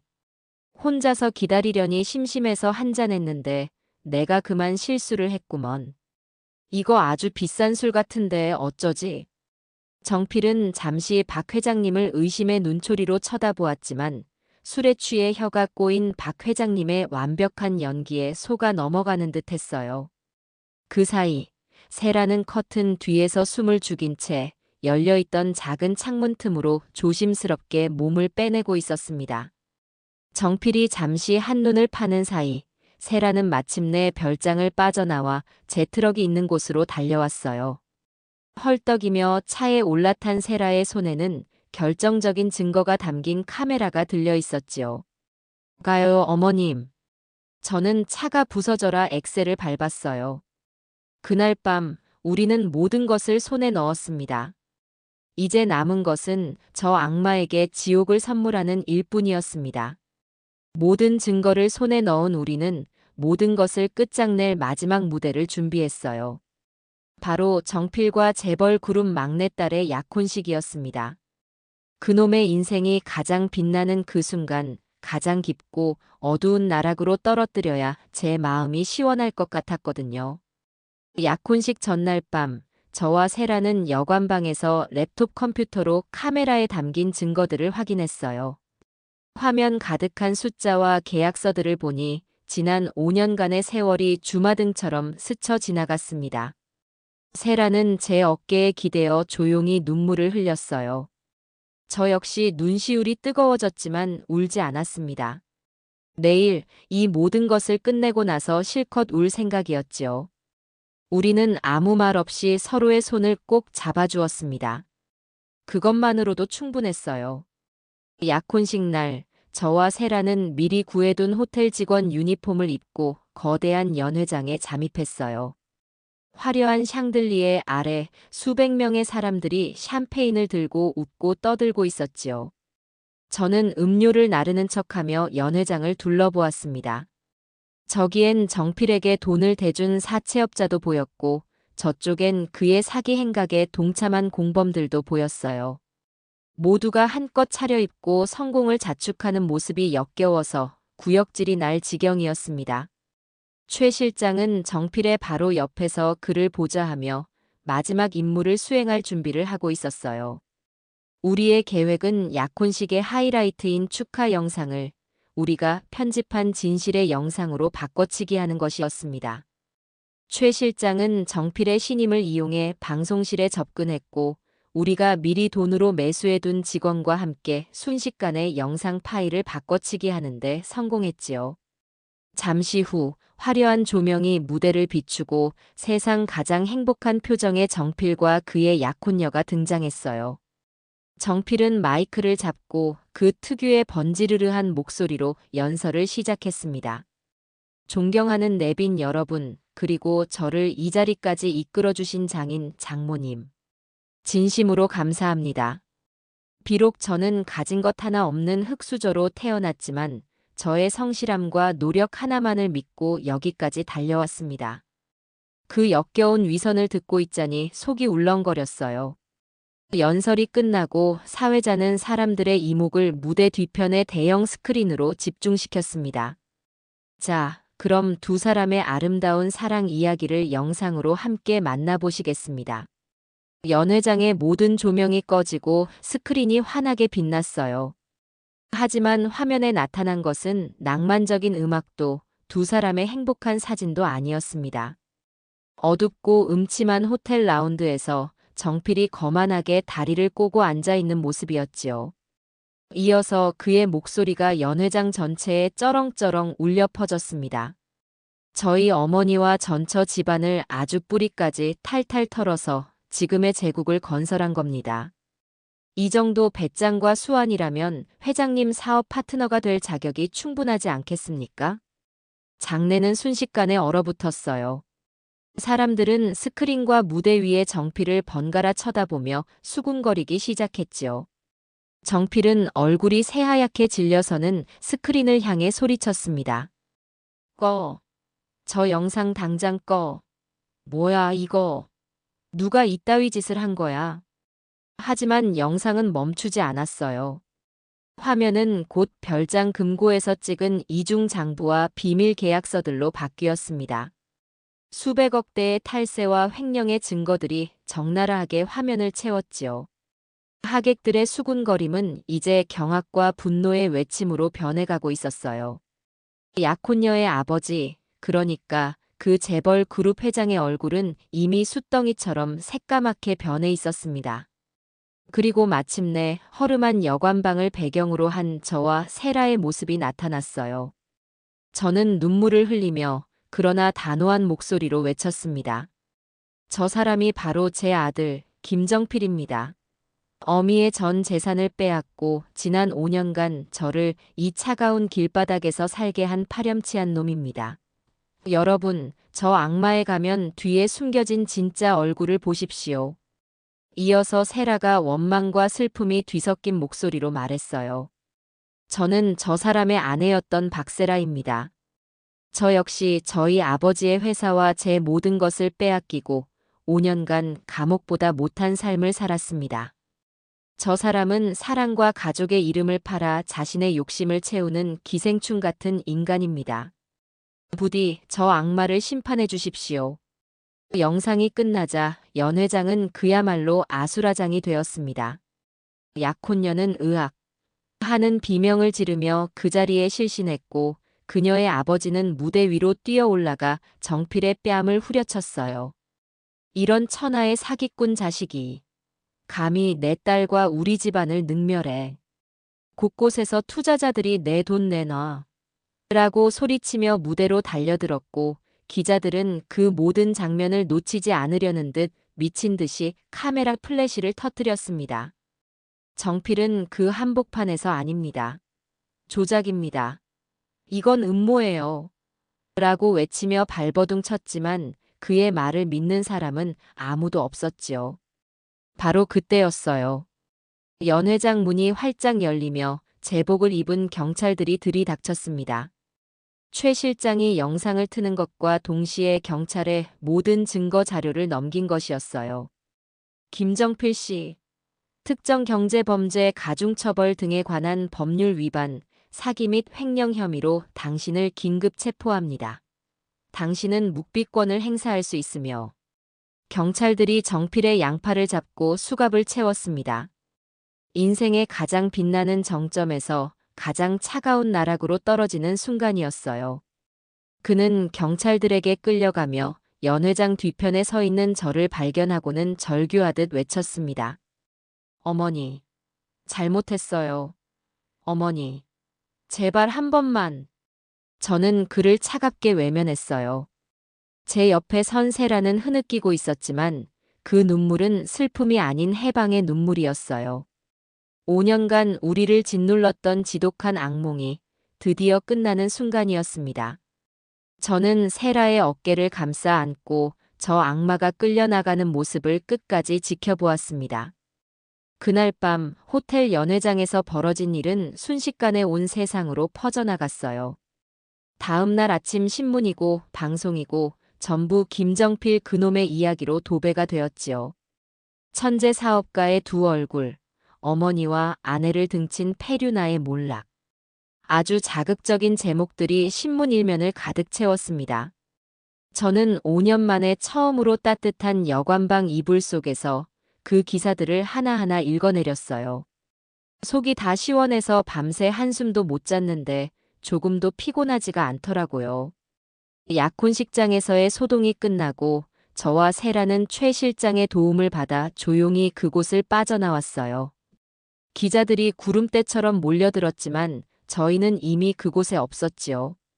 우리는 어디 근사한 식당이라도 갈 법했지만 그러지 않았어요.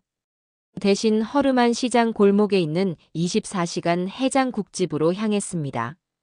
5년 전 제가 처음 길바닥에 나앉았을 때 폐지를 팔아번 돈으로 처음 사 먹었던 바로 그 뜨끈한 국밥. 그걸 세라에게 사주고 싶었어요. 김이 모락모락 나는 국밥 한 그릇씩을 앞에 두고 저와 세라는 한참 동안 아무 말도 하지 않았어요. 그저 숟가락으로 국물을 휘휘 젓기만 했지요. 지난 5년의 세월이 그 한 그릇의 국밥 위에 파노라마처럼 펼쳐지는 것 같았습니다. 세라가 먼저 입을 열었어요. 어머님, 이제 정말 다 끝난 거 맞죠? 세라의 목소리가 가늘게 떨리고 있었어요. 저는 말없이 고개를 끄덕여 주었습니다. 그래, 끝났다. 아주 지긋지긋한 악몽이 드디어 끝났어. 그제야 세라는 참았던 울음을 터뜨렸어요. 소리내어 엉엉 우는 것이 아니라 어깨를 들썩이며 소리 없이 눈물만 뚝뚝 흘렸지요. 그동안 얼마나 마음고생이 심했을까. 저 못지않게, 아니 어쩌면 저보다 더 끔찍한 시간을 보냈을 그 아이를 생각하니 제 마음도 미어졌습니다. 저는 냅킨을 뽑아 세라의 눈물을 닦아주며 말했어요. 울지 마라. 이제 울 일 없어. 앞으로는 웃을 일만 남았으니까. 자, 어서 먹어. 이게 바로 자유의 맛이다. 그날 밤 우리는 마치 5년 동안 굶주렸던 사람들처럼 국밥 두 그릇을 싹싹 비웠습니다. 세상에 그렇게 맛있는 국밥은 처음이었어요. 다음 날부터 본격적인 법적 절차가 시작되었어요. 김정필 그놈은 당연히 국내 최고의 변호사들을 선임해서 어떻게든 빠져나가려고 발버둥을 쳤습니다. 영상은 조작된 것이고 자신은 거대한 음모의 희생양일 뿐이라고 주장했지요. 하지만 우리 손에는 너무나도 확실한 증거들이 있었습니다. 박 회장님의 넥타이핀에 녹음된 그의 자백, 그리고 세라가 목숨을 걸고 찍어온 비밀 장부 사진들. 그 증거들 앞에서 그 어떤 비싼 변호사의 궤변도 통하지 않았어요. 재판은 생각보다 길어졌습니다. 그놈이 어떻게든 시간을 끌며 반성의 기미조차 보이지 않았기 때문이에요. 재판이 열리는 날마다 저와 세라는 법정 방청석 가장 앞자리에 앉아 그놈의 얼굴을 똑똑히 지켜보았습니다. 처음 몇 번은 우리를 발견하고는 도끼 어린 눈으로 쏘아보더군요. 하지만 재판이 진행될수록 자신에게 불리한 증거들이 쏟아져 나올수록 그놈의 얼굴에서는 오만함이 사라지고 초조함과 공포가 드러나기 시작했어요. 가장 결정적이었던 것은 세라가 증인으로 나섰을 때였어요. 변호사는 세라를 남편을 배신한 악녀로 몰아가려고 온갖 더러운 질문들을 던졌습니다. 하지만 세라는 더 이상 과거의 연약한 며느리가 아니었어요. 그녀는 떨지 않고 모든 질문에 또박또박 대답하며 지난 5년간 자신이 겪었던 감시와 통제, 그리고 김정필이 어떻게 자기 아버님의 회사를 빼앗았는지 그 모든 과정을 논리적으로 증언했습니다. 그녀의 증언이 끝나자 방청석에서는 나지막한 탄식이 터져 나왔어요. 마지막으로 최 실장과 박 영감님도 증인으로 나섰습니다. 최 실장은 자신이 김정필의 지시를 받고 저질렀던 모든 불법적인 일들을 고백하며 눈물로 용서를 구했어요. 박 영감님은 특유의 위험 있는 목소리로 김정필이 자신의 사기 행각을 얼마나 자랑스럽게 떠벌렸는지 그 오만함에 대해 증언했지요. 우리의 복수 연극에 참여했던 모든 배우들이 법정이라는 마지막 무대 위에서 진실을 외치고 있었습니다. 모든 증언이 끝나고 검사의 구형이 내려지던 날이었어요. 피고인 김정필에게 가족을 기만하고 사회의 신뢰를 무너뜨린 그 죄질이 극히 불량하여 특정경제범죄 가중처벌 등에 관한 법률 위반, 사기, 횡령, 배임 등의 혐의를 적용하여 징역 30년을 구형하는 바입니다. 징역 30년이라는 말이 법정 안에 울려 퍼지는 순간 김정필은 그 자리에 주저앉아 버렸어요. 그리고는 갑자기 제 쪽을 바라보며 절규하기 시작했습니다. 어머니, 어머니, 제가 잘못했어요. 한 번만, 제발 한 번만 용서해 주세요. 어머니, 제가 다 갚을게요. 제발. 그놈은 어린아이처럼 엉엉 울며 제게 용서를 빌었습니다. 방청석의 모든 사람들이 저를 쳐다보았지요. 하지만 제 마음은 얼음장처럼 차가웠습니다. 저는 아무런 표정 없이 그저 그놈을 차갑게 내려다볼 뿐이었어요. 용서. 그 단어는 이미 5년 전 제가 길바닥에 나앉았던 그날 제 인생에서 지워버린 지 오래였습니다. 마침내 마지막 선고 공판일이 다가왔어요. 판사는 아주 길고 엄중한 목소리로 판결문을 읽어내려갔습니다. 그리고 마지막에 이렇게 선언했지요. 피고인 김정필에게 징역 25년을 선고한다. 또한 범죄로 취득한 모든 재산은 몰수하여 피해자들에게 환원하도록 명한다. 땅, 땅, 땅. 의사봉 소리가 제게는 마치 천둥 소리처럼 들렸어요. 길고 길었던 싸움이 드디어 끝나는 순간이었습니다. 저는 옆에 앉은 세라의 손을 꽉 잡았어요. 우리는 서로를 마주보며 아무 말 없이 눈물을 흘렸습니다. 그건 슬픔의 눈물이 아니었어요. 해냈다는 안도감과 모든 것을 되찾았다는 기쁨의 눈물이었지요. 그 후에 절차는 일사천리로 진행되었어요. 김정필 명의로 되어 있던 모든 재산, 회사, 별장, 자동차, 심지어 그가 차고 있던 시계 하나까지 전부 압류되었습니다. 그가 버려놓은 사업들은 거품처럼 꺼졌고 그의 제국은 하룻밤 사이에 모래성처럼 무너져 내렸지요. 가장 먼저 저는 5년 전에 빼앗겼던 제 집을 되찾았습니다. 법원 직원의 안내를 받아 5년 만에 집 대문 앞에 섰을 때 저는 한참 동안 문을 열지 못했어요. 심장이 너무 떨려서 손에 힘이 들어가지 않았거든요. 세라가 제 손을 잡아주었고 우리는 함께 문을 열고 안으로 들어갔습니다. 집 안은 5년 전 제가 살던 모습과는 완전히 달라져 있었어요. 온갖 비싼 가구와 장식품들로 가득 차 있었지만 그 어디에도 사람 사는 온기는 느껴지지 않았습니다. 오히려 차갑고 낯선 기운만 감돌았지요. 저는 그 모든 것들을 보자마자 소리쳤습니다. 다 갖다 버려. 저놈의 손때가 묻은 건 단 하나도 남기지 말고 싹 다 치워버려. 그날부터 저는 사람을 사서 집안의 모든 것을 드러냈습니다. 그리고는 집 전체를 새로 고치기 시작했어요. 벽지를 뜯어내고 바닥을 새로 깔고 낡았던 부엌과 화장실도 전부 최신식으로 바꿨지요. 집이 완전히 새로운 모습으로 탈바꿈하는 것을 보면서 제 마음속의 묵은 상처들도 조금씩 치유되는 것 같았어요. 세라 역시 아버지의 회사를 되찾았습니다. 물론 회사는 정필이 운영하는 동안 속이 텅텅 비어 껍데기만 남은 상태였어요. 하지만 세라는 좌절하지 않았습니다. 그녀는 아버지의 오랜 동료들을 찾아가 도움을 청하고 밤낮으로 일에 매달렸어요. 그녀의 진심이 통했는지 떠났던 직원들이 하나둘 돌아오기 시작했고 거래처에서도 다시 한번 믿어보겠다며 손을 내밀어 주었지요. 잿더미 속에서 세라는 자신만의 힘으로 새로운 희망을 싹 틔우고 있었습니다. 그렇게 우리는 각자의 자리에서 빼앗겼던 모든 것을 하나씩 되찾아오고 있었어요. 잃어버린 5년의 세월을 보상받을 수는 없겠지만 그래도 괜찮았습니다.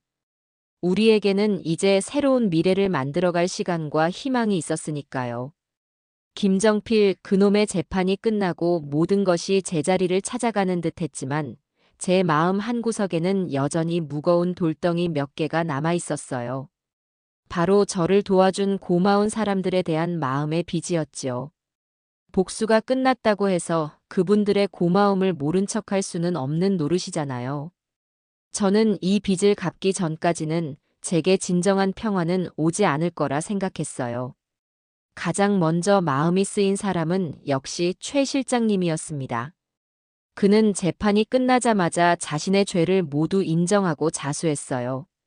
김정필의 오른팔로서 저질렀던 온갖 더러운 일들을 스스로 고백했지요. 저는 혹시라도 그에게 무거운 벌이 내려질까봐 매일같이 마음을 졸였습니다. 저 때문에 괜히 더 큰 공경에 처한 것은 아닐까 밤잠을 설치기도 했고요. 저는 최 실장님의 재판이 열리는 날마다 법정을 찾아가 맨 뒷자리에 조용히 앉아 재판을 지켜보았어요. 다행히 재판장님은 그가 범행을 깊이 뉘우치고 있고 결정적으로 저희의 복수를 도와 더 큰 피해를 막았다는 점을 정상 참작해 주셨습니다.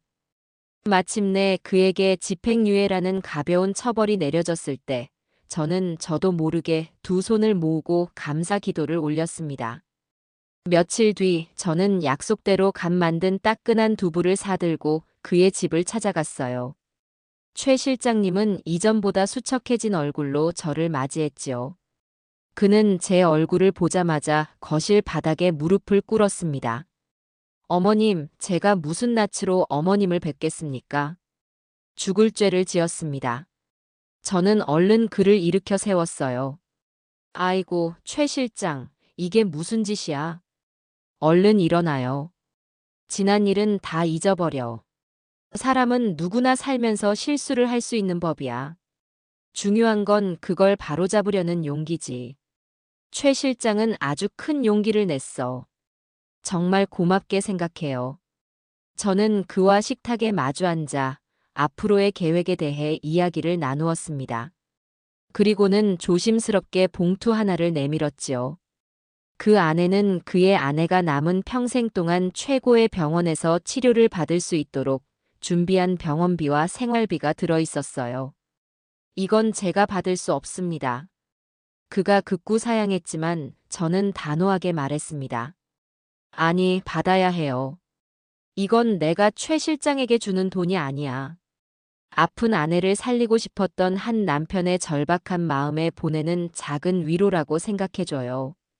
그리고 이건 내 부탁인데 나중에 몸과 마음이 좀 추스러지면 세라 회사에 와서 좀 도와줘요. 최 실장처럼 능력 있고 정직한 사람이 꼭 필요하거든. 제 진심이 통했던 걸까요? 그는 결국 봉투를 받아들고 어린아이처럼 엉엉 소리 내어 울었습니다. 그 눈물은 한 남자의 고통스러웠던 과거를 씻어내고 새로운 삶을 시작하는 참회의 눈물이었을 거예요. 그 다음으로는 박 영감님을 찾아 나섰습니다. 영감님은 일이 끝나자마자 제게 쪽지 한 장만 남겨두고 홀연히 사라지셨어요. 내 인생 마지막 무대 아주 즐거웠네. 이제 다시 내 자리로 돌아가니 부디 찾지 말게. 그렇게 쓰여 있었지요. 하지만 제가 어떻게 그럴 수 있겠어요. 저는 며칠 동안 서울역과 남대문 일대를 샅샅이 뒤졌습니다. 저와 함께 길 위에서 생활했던 다른 노숙인들에게 수소문도 했고요. 그렇게 며칠을 헤맨 끝에 저는 해가 뉘엿뉘엿 지는 용산의 한 고가도로 밑에서 다른 노숙인들과 함께 소주잔을 기울이고 있는 영감님을 찾아낼 수 있었습니다. 영감님, 여기서 이러고 계시면 어떡해요? 제가 달려가자 영감님은 저를 보고는 멋쩍은 웃음을 지으며 손사래를 쳤어요. 허허, 수키 씨. 여기까지 어쩐 일이야? 내가 찾지 말라고 했을 텐데. 나는 여기가 편해. 저기 번쩍이는 아파트보다 여기 시끄러운 기차 소리 들으면서 동료들이랑 마시는 이 소주 한 잔이 내겐 더 천국이라고. 거짓말하지 마세요. 여기가 왜 편해요? 밤에는 춥고 여름에는 덥고 사람들 눈치 보며 살아야 하는 곳이잖아요. 영감님, 저랑 약속하셨잖아요. 제발 제 마음의 짐 좀 덜어주세요. 예. 저는 거의 떼를 쓰다시피 영감님을 재촉했어요. 영감님은 못 이기는 척 자리에서 일어났습니다. 저는 영감님을 차에 태우고 미리 계약해둔 작은 빌라로 향했어요. 남향이라 햇볕이 잘 드는 아담하고 깨끗한 집이었지요. 영감님, 여기가 앞으로 영감님이 사실 집이에요. 크지는 않지만 비바람 피하고 따뜻하게 주무시기에는 충분할 거예요. 영감님은 집 안을 둘러보며 아무 말도 하지 못했어요. 그저 젊은 시절 자신의 공장이 사기꾼의 손에 넘어가던 날의 기억이 떠오르는지 눈시울만 붉히고 있었지요. 저는 영감님의 손에 집 열쇠와 통장 하나를 쥐어드렸습니다. 영감님, 이건 제가 드리는 자선이 아니에요. 영감님께서 받아야 할 당연한 출연료입니다. 영감님은 우리 복수극의 가장 위대한 주연 배우셨어요. 그 어떤 배우보다도 훌륭한 연기를 보여주셨고요. 이건 그 대가이니 부디 사양하지 말고 받아주세요. 그리고 이 집 마당에 작은 텃밭도 있으니 상추도 심고 고추도 심으면서 소일거리 삼아 지내세요. 출연료라는 제 말에 영감님은 끝내 참았던 눈물을 터뜨리고 말았습니다. 그는 흙투성이인 손등으로 눈물을 훔치며 제게 허리 숙여 큰절을 했습니다. 저는 그런 영감님을 부축해 일으켜드리며 이제야 제 마음에 가장 큰 돌덩이를 내려놓은 기분이 들었습니다. 그렇게 저를 도와준 사람들에게 마음의 빚을 모두 갚고 나니 비로소 제 마음에도 진짜 평화가 찾아오는 것 같았어요. 그러던 어느 날 오후였어요. 우편함에 꽂힌 편지들 사이에서 유독 눈에 띄는 편지 한 통을 발견했습니다. 발신인 주소는 교도소. 김정필, 그놈이 보낸 편지였어요. 저는 그 편지를 들고 한참을 망설였습니다. 그 차가운 종이 한 장에서 5년간 저를 괴롭혔던 지옥의 냉기가 느껴지는 듯 했거든요. 뜯어보지 않고 그대로 찢어버릴까 몇 번이나 고민했지만 그놈이 무슨 궤변을 늘어놓는지 제 눈으로 똑똑히 확인하고 끝내고 싶었어요. 저는 마침 집에 와 있던 세라를 불렀습니다. 세라야, 이리 와서 좀 앉아봐라. 그놈한테서 편지가 왔다. 세라의 얼굴이 순간 굳어졌지만 이내 담담한 표정으로 제 옆에 와서 앉았어요. 우리는 함께 식탁에 앉아 마치 독이 든 병을 열 듯 조심스럽게 편지를 뜯었습니다. 편지의 내용은 제 예상보다 훨씬 더 길고 훨씬 더 교활했어요. 처음에는 온갖 미사여구를 동원해 자신의 잘못을 뉘우치는 척하더군요. 사랑하는 어머니께. 이 불효자식은 매일 밤 차가운 감방 바닥에 엎드려 어머니께 지은 죄를 눈물로 참회하고 있습니다. 제가 얼마나 어리석었는지, 어머니의 그 깊고 따뜻한 사랑을 배신한 제가 얼마나 큰 죄를 지었는지 이제야 뼈저리게 깨닫고 있습니다. 기가 막혀서 헛웃음이 나왔어요. 하지만 편지를 읽어 내려갈수록 그놈의 진짜 본색이 교묘하게 드러나기 시작했습니다. 어머니, 하지만 저도 어쩔 수가 없었습니다. 저는 정말 사업을 성공시켜 어머니를 호강시켜 드리고 싶었습니다.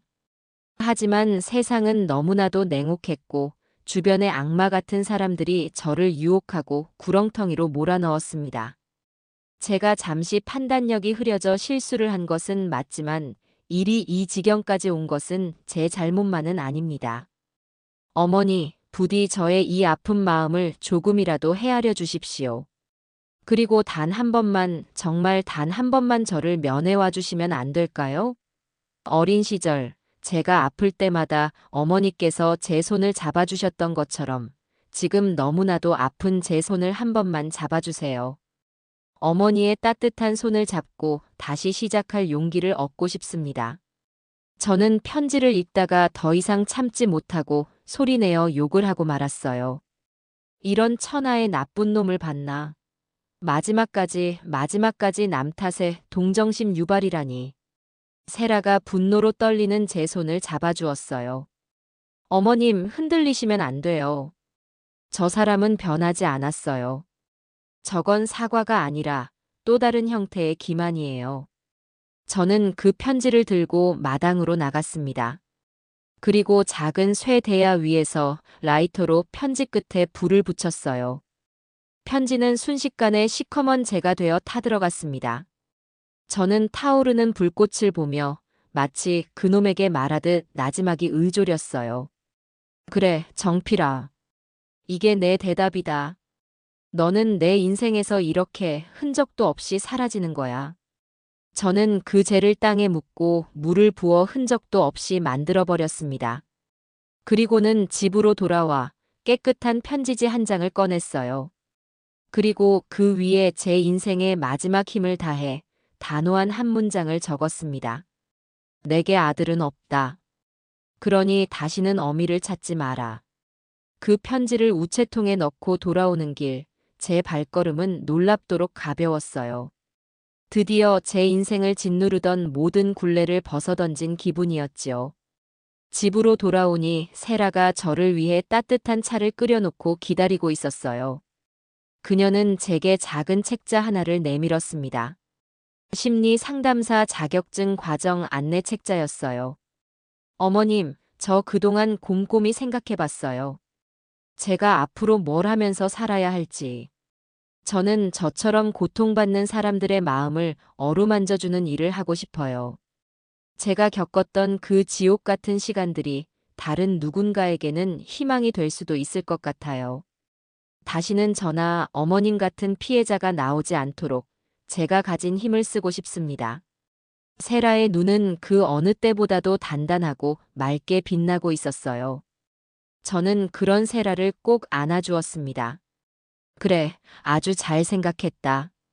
우리 세라는 분명 세상 누구보다도 훌륭한 상담사가 될 거야. 이 어미가 뒤에서 든든하게 밀어줄게.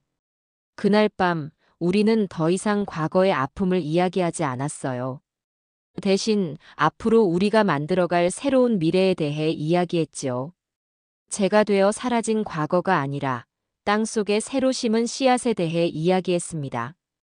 우리는 더 이상 복수의 동지나 어색한 고부 관계가 아니었어요. 서로의 상처를 보듬고 새로운 꿈을 함께 키워나갈 세상에서 가장 든든한 동반자이자 진짜 가족이 되어가고 있었습니다.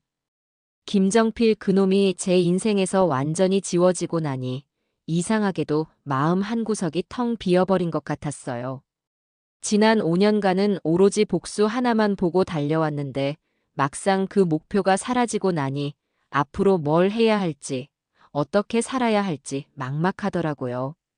새로 단장한 집은 너무 넓고 조용해서 오히려 낯설었고 푹신한 침대에 누워도 쉽사리 잠이 오지 않는 밤이 계속되었습니다. 복수는 끝났지만 제 시간은 여전히 과거에 멈춰 있는 듯 했지요. 어느 날 저녁 제가 멍하니 창밖만 보고 있는 것을 본 세라가 조용히 제 곁에 와 앉았어요. 어머님, 무슨 생각 그리 하세요? 아니야, 그냥 좀 허전해서. 평생의 숙제를 다 끝내고 나니 이제 뭘 해야 할지 모르겠다. 제 말에 세라는 잠시 생각에 잠기더니 제 손을 따뜻하게 잡아주며 말했어요. 어머님은요, 세상에서 가장 따뜻한 손을 가지셨어요.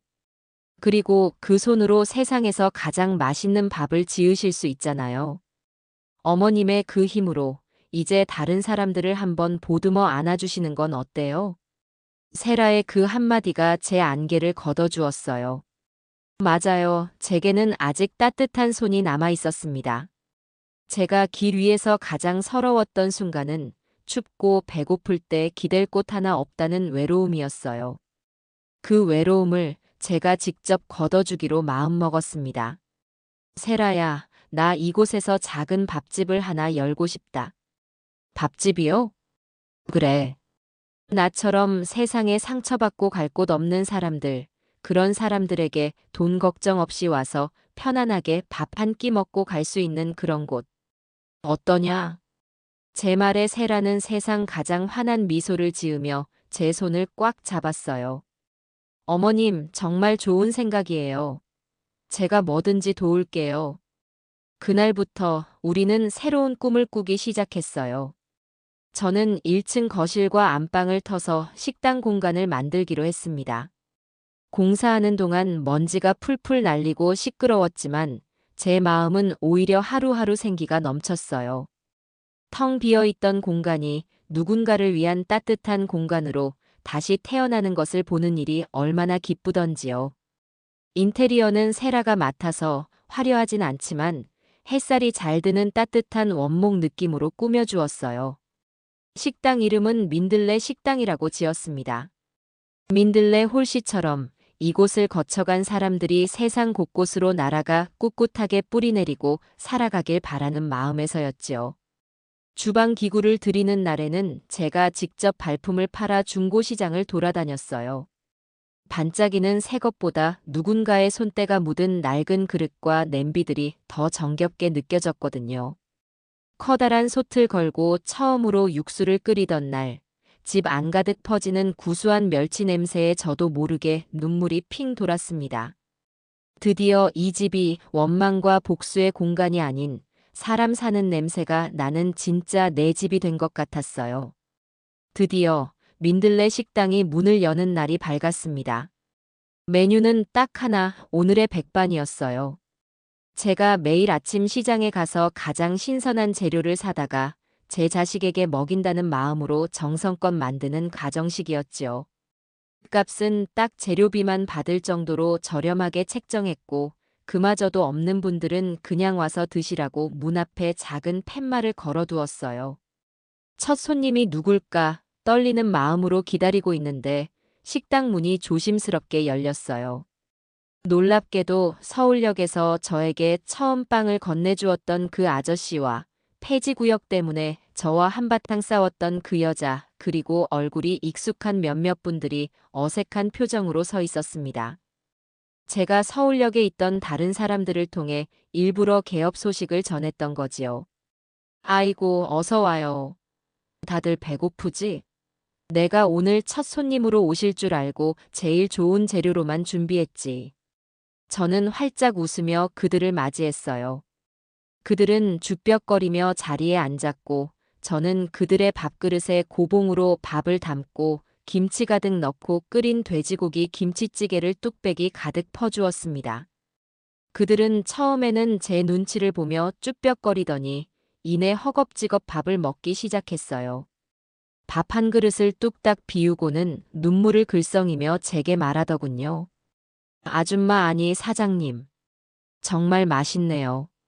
이렇게 따뜻한 밥 몇 년 만에 처음 먹어봐요. 고맙습니다. 그 말 한마디에 저는 지난 5년간의 서름이 눈 녹듯 사라지는 것을 느꼈습니다. 돈을 버는 것과는 비교할 수 없는 커다란 기쁨과 보람이 제 마음을 가득 채웠어요. 민들레 식당은 금세 입소문이 났어요. 저처럼 힘든 사연을 가진 사람들뿐만 아니라 제 음식 맛이 집밥 같다며 찾아오는 동네 손님들로 식당은 매일같이 북적였습니다. 저는 그곳에서 사람들과 웃고 떠들며 그들의 이야기를 들어주는 것만으로도 하루하루가 행복했어요. 세라도 자신의 자리에서 눈부시게 빛나고 있었습니다. 그녀는 아버지의 회사를 정상 궤도에 올려놓기 위해 밤낮으로 일에 매달렸어요. 그러면서도 주말이면 제 식당에 나와 앞치마를 두르고 서빙을 돕기도 했지요. 한 번은 회사를 노리는 다른 기업에서 여자가 사장이라 얕보고 무리한 요구를 하며 회사를 헐값에 넘기라고 협박을 해왔다고 해요. 하지만 세라는 조금도 물러서지 않았습니다. 오히려 그들의 비리를 역으로 파헤쳐서 그들 앞에서 당당하게 외쳤다고 하더군요. 이 회사는 제 아버님의 피와 땀이고 우리 직원들의 삶의 터전입니다. 당신들 같은 사람들에게 헐값에 넘길 생각은 눈곱만큼도 없으니 다시는 찾아오지 마십시오. 그 이야기를 전해 듣는 날, 저는 얼마나 자랑스럽고 대견했는지 몰라요. 이제 세라는 그 누구의 며느리나 딸이 아닌 자기 자신의 이름으로 우뚝 선 멋진 사업가가 되어 있었습니다. 어느 맑은 가을날, 저와 세라는 함께 아버지의 산소를 찾았어요. 세라는 정성껏 준비해간 음식들을 차려놓고 한참 동안 아버지의 묘비를 어루만졌습니다. 아빠, 저 세라예요. 그동안 걱정 많으셨죠? 이제 걱정하지 마세요. 아빠가 평생 일군 회사, 제가 꼭 지켜낼게요. 그리고 저 아주 좋은 새엄마가 생겼어요. 세상에서 저를 가장 아껴주고 사랑해주는 분이에요. 하늘에서 부디 편안하게 지켜봐 주세요. 저는 조금 떨어져서 그 모습을 지켜보다가 세라의 옆으로 다가가 함께 절을 올렸습니다. 사돈어른, 걱정 마세요. 제가 세라 옆에서 평생 든든한 버팀목이 되어주겠습니다. 마음속으로 그렇게 약속드렸지요. 시간은 참 빠르게 흘렀어요. 민들레 식당은 이제 동네의 사랑방 같은 곳이 되었습니다. 주말이면 세라가 와서 일을 도왔고 가끔은 최 실장님 부부가 찾아와 맛있는 반찬을 만들어주고 가기도 했어요.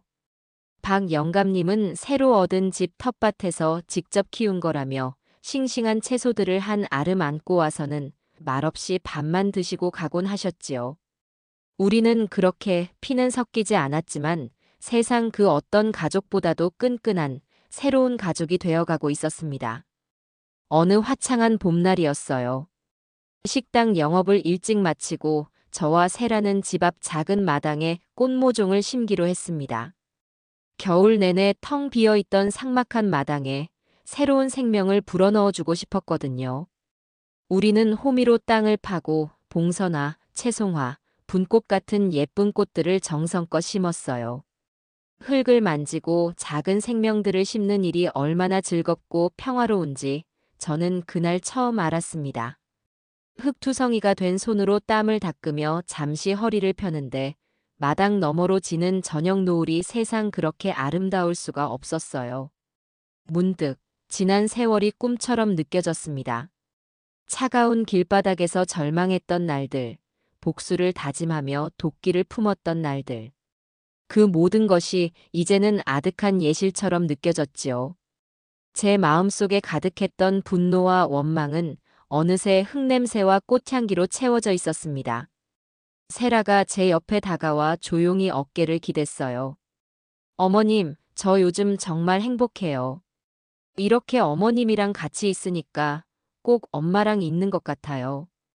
어릴 때 엄마랑 같이 마당에 꽃 심던 생각도 나고요. 그 말에 저도 모르게 눈물이 핑 돌았어요. 나도 그렇다, 아가. 나도 네가 있어서 이 지긋지긋한 세상 다시 살아갈 힘을 얻었어. 네가 내 딸이고 내 친구고 내 전부다.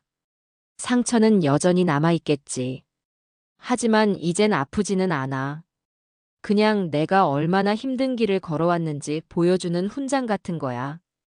우리는 한참 동안 아무 말 없이 서로에게 기댄 채 아름다운 노을을 바라보았어요. 지독하게 길고 추웠던 5년의 겨울이 지나고 제 인생에도 그리고 세라의 인생에도 드디어 따뜻한 봄날이 찾아온 것입니다. 앞으로 또 어떤 시련이 닥칠지 모르지만 이제는 두렵지 않아요. 이렇게 서로의 손을 꼭 잡고 함께 걸어갈 수만 있다면 우리는 분명 그 어떤 어려움도 이겨낼 수 있을 테니까요.